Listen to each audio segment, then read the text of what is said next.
할렐루야, 안녕하세요. 콜로라도 스프링스에 있는 한미 감리교회를 담임하고 있는 목사 김태준입니다. 오늘도 여러분과 함께 또 기쁨의 언덕 말씀을 통해서 함께 은혜를 나누도록 하겠습니다. 오늘 함께 보실 하나님 말씀은 37장 창세기 37장 25절 말씀 저희 함께 보도록 하겠습니다. 제가 봉독해 드립니다. 그들이 앉아 음식을 먹다가 눈을 들어본즉 한 무리의 이스마엘 사람들이 길르앗에서 오는데 그 낙타들의 향품과 유향과 모략을 싣고 애굽으로 내려가는지라. 이 말씀은 하나님의 말씀입니다. 말씀을 주신 하나님께 감사드립니다. 창세기 37장에 보면 요셉의 이야기가 이제 나오기 시작합니다. 여러분이 잘 아시다시피 요셉이 꿈을 꾸게 되죠. 꿈을 꿨는데 형제들이랑 같이 밭에서 일을 하는데 그 형제들이 이렇게 쌓아놓은 그 볕단이 자기가 묶어놓은 볕단에 절을 하더라는 그런 꿈 얘기를 하고, 또한 해와 달과 별이 자기의 별에게 또 이렇게 절을 하더라 하는 그런 꿈 얘기를 함으로 말미암아서 형제들의 미움을 받게 됩니다. 그러는 가운데 오늘 본문은 그 미움을 받던 그 요셉이 형들을 찾아 아버지의 심부름에 의해서 형들을 찾아왔는데, 그 형들이 요셉이 오는 것을 보고 우리 저 꿈쟁이를 가만 놔두지 말고 한번 본때기를 보여주자 그래갖고선 저를 붙잡아서 죽이려고 했다가 죽이려는 마음을 바꾸고 그 물이 없는 구덩이에 이렇게 집어넣는 그런 이야기 중에 나오는 한 구절입니다. 근데 오늘 본문에 보니까 그 요셉을 그렇게 물 구덩이에 집어넣어 놓고 그 옆에서 그들이 형제들이 태연히 밥을 먹고 있었다고 이렇게 나와 있습니다. 오늘 본문에 보듯이 그들이 앉아 음식을 먹었다고 얘기해 줍니다.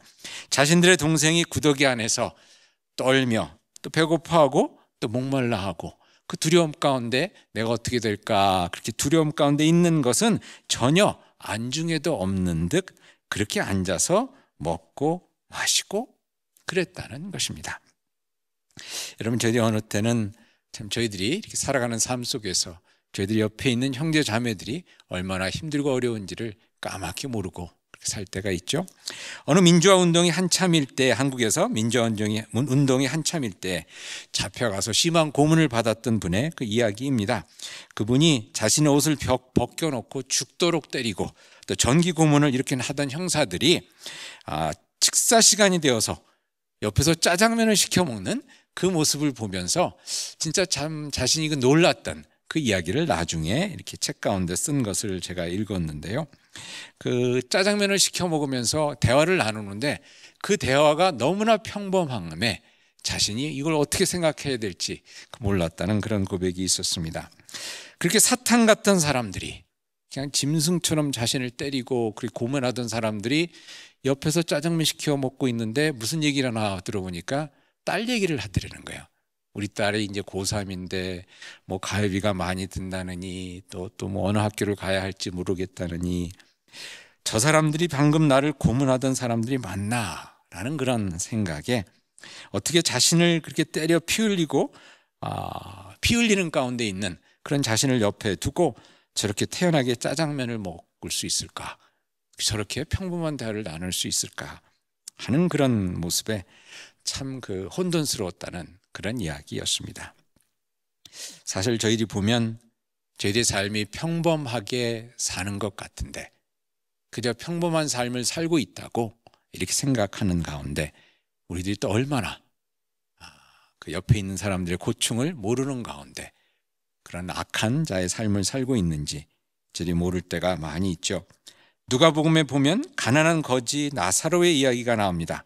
거기에 보니까 이렇게 나와 있는데요. 한 부자가 있어 자색 옷과 고운 베옷을 입고 날마다 호화롭게 즐기더라.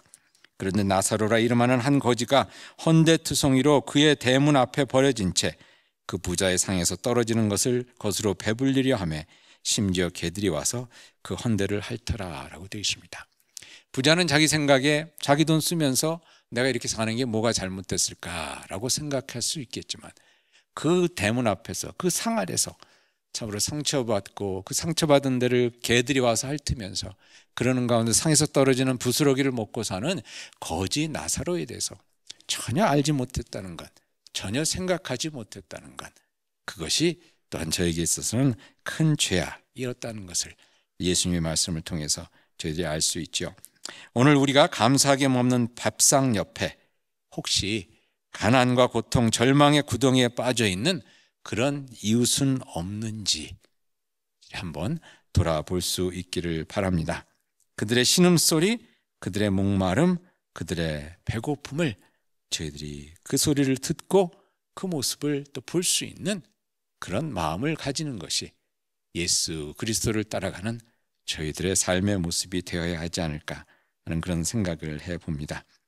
요즘 보니까 많은 분들이 두려움 가운데 이렇게 살고 있는 것을 보게 됩니다.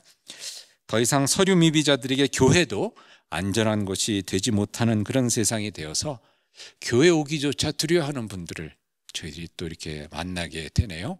교회마다 교회 오는 것이 두려워서 목사님 교회 이제 좀 못 나오겠습니다 한동안 하는 그런 분들의 전화가 걸려온다는 그런 소식을 듣습니다.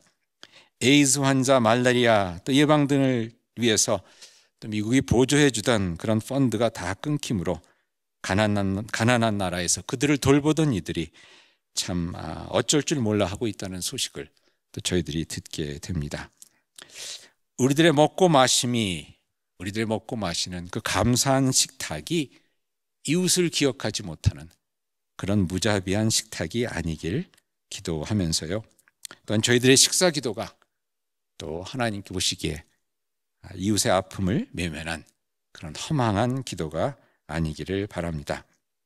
한 번은 돈 많은 사모님이 한국에 계신 분이 그 재벌 사모님이죠. 미국의 유학 온 아들에게 비싼 스포츠카를 사준 것이 문제가 된 적이 있습니다. 그래서 뉴스에 이렇게 나왔는데 기자가 와서 이렇게 물어봤어요. 그 사모님한테. 아니 사모님 이게 좀 이렇게 어린 학생에게 이런 비싼 차를 사주는 것은 좀 문제가 있지 않냐요? 이렇게 물어보니까 그분이 이렇게 대답하더라고요. 내 돈 가지고 내가 마음대로 하는데 그게 무슨 상관입니까? 라고 이렇게 대답하는 그런 장면이 나온 적이 있습니다. 어떻게 보면 내가 내 돈으로 시킨 짜장면 먹는데 뭐가 문제냐고 할 수 있겠지만 우리가 먹는 음식은 여러분 내 돈으로 산 것뿐만 아니라 그 음식이 만들어진 그 곡물이 자라기 위해서는 하나님께서 내려주신 햇살과 하나님께서 내려주신 그 비와 또 하나님께서 허락해 주신 그 땅이 있어야 되는 것이 아니겠습니까? 모든 것이 결국은 하나님의 은혜로 주어진 것임을 기억할 때 우리는 결코 그저 욕심대로 함부로 먹고 마실 수 있는 그런 음식 또한 그런 삶이 아닌 것을 기억하게 됩니다. 우리가 밥 먹고 있는 그 옆에 구덩이에 갇혀 있는 형제를 기억할 수 있어야 할 것입니다. 오늘 우리의 식탁이 진정 나의 욕심으로 가득 찬 식탁이 아니라 하나님의 자비와 긍휼이 또 함께하는 그런 은혜의 식탁이 될 수 있기를 기원드립니다. 같이 기도하시겠습니다. 주님, 모든 것이 풍요로운 이 땅에서 살아가게 하심을 감사드립니다. 그렇게 넘치게 주신 축복으로 그 축복 가운데 저희들의 눈이 멀고 마음이 굳어져 버리는 것이 아니라 넘치는 은혜로 이웃의 아픔을 또한 씻어주고 보듬어 안을 수 있는 그런 자비로운 삶이 되기를 바라오니 예수 그리스도의 마음을 닮아가는 저희가 될 수 있도록 인도해 주시옵소서. 우리의 식탁이 늘 하나님의 자비가 넘치는 식탁이 되기를 바라며 모든 말씀 예수 그리스도의 이름으로 기도하옵나이다. 아멘. 긍휼과 자비가 넘쳐나는 삶이 되길 축복합니다.